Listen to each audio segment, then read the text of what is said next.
Today I'm going to talk about what to do when you have a broken thread or when a thread actually runs out within the lace. I haven't actually got a broken thread on this, so I'm actually going to just cut one as if it's broken.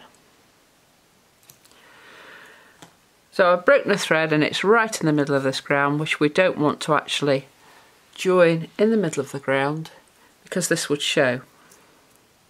So what we need to do is to knot the thread back onto the end that has been left. Now you can only do this if you have got an end that's left, and if you haven't got an end I'll show you what to do next.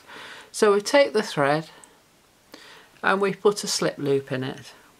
You take the loop over the top and then you just pull a loop through that and pull it up. Then you're going to put this end through that loop, and I'll just zoom in so you can see what I'm doing there.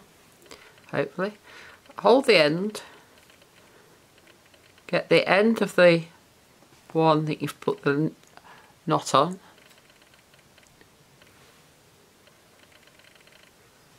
and then you're going to pull the one that's got the loop on, and you're going to pull it up tight and you'll hear it click. This should hold it to that end if you have clicked it. And then you can continue to work until you get to the cloth stitch either on the left or on the right, either here or here, and at that point you can actually swap the threads over. Now once you've knotted it on, you can shorten it a little bit because it will get in the way, but shorten the end that you've actually tied on, not the end that was left and broken, and then shorten the thread. And then you can continue to work and see which direction it ends up. So I'm just going to do a little bit of ground and you'll be able to see, hopefully, the direction it's travelling.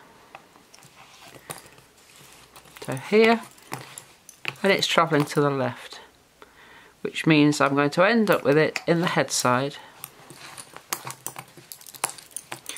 It's exactly the same procedure if it ends up in the foot side, but you need to get it into cloth. And this can be done on any laces, and ideally replace the thread when you are in cloth because it's seen less obvious. So I'm just going to go back up here with that, completing the lines so that we can actually see what it happens and show you what to do with it. You can still see the knot hopefully on the camera here, and it's travelling towards the left hand side. So again, I won't continue the line, I'll just continue it to get it over there. And that one is a catch pin, which I'm not paying attention. So that one's going to go across and do a picot.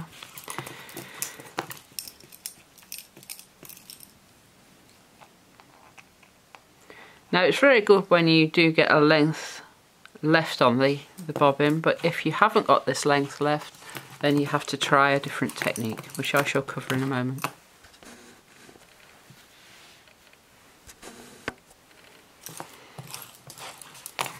Now it's getting towards the head side.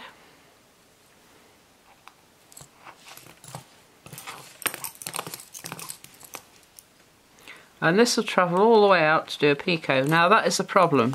If it's now getting a little bit short, what we need to do is to change it with a passive in the head side. So we do a half stitch, put an extra twist on the one there, and then complete your cloth stitch. And this is now a passive. This is now a passive in the head side, which means you can swap it at any point, putting a new one in,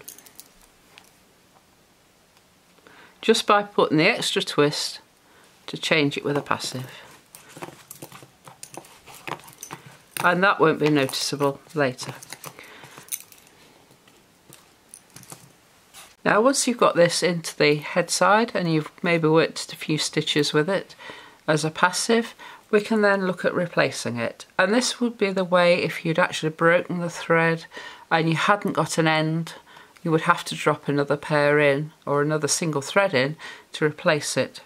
So again, take a bobbin and make a loop in the same way as we did the first time, just a little slip loop, and we're going to hang this on a pin at the back of the work just to secure it in place. So hang it on a pin, place it at the back of the work in the position where the broken thread is. I then tend to twist it together just to make it a little bit more obvious that those two bobbins are going to work together. It's not necessary, but I just feel that it's twisting the thread together and making them closer. I would then work at least 3 pins with this thread double, so when you're doing the cloth stitch you're picking the two bobbins up together, which does make it a little bit tricky. You can put a clip on, a tie, anything like that to hold them together if it makes it easier. A little elastic band, a loom band maybe, just to remind yourself that that is 2. That 2 is 1 even. And you keep working it like that. Now, when it's on a head side or a foot side where it is straight, that is going to be less secure than if it's in a middle of a piece of cloth. So it doesn't matter if you run it just a little bit further. You can run it maybe half a dozen pins, then take the twists off and lay the bobbin back. And that bobbin with the knot on will be cut off at a later stage. Now if it happens in the middle of ground, there is very little you can do. You may end up with a hole. So if you can take it back, by all means do, and attach it like this. The other tool that you can buy is a little tiny gadget that fly fishers use called a hackle plier, and this can hold the thread and enable you to twist it onto a replacement thread or attach it to it just to work it just that little bit longer so that you can get the two threads overlapped. It depends on how long the tail is, where the break actually is. If you break it in cloth stitch you can literally just lie it in, but it is more tricky in the point ground.